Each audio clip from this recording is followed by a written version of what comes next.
En chat me bana linga bana je linga ga tu del chala do da ko kayot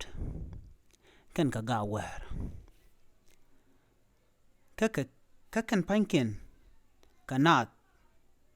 la nyen dual nyen cham ne latka ka shenkel shi ka wore ek mishali malakal ka jal me shi ga tenin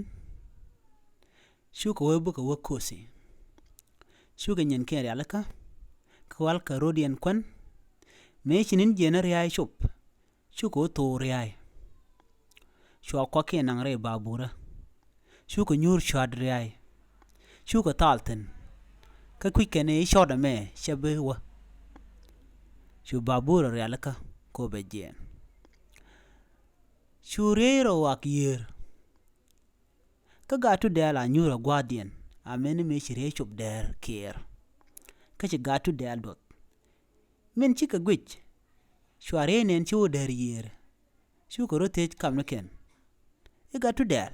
kama chawro dan nyan chwade ajana another way chura bu nyan chwad chit ka gatu del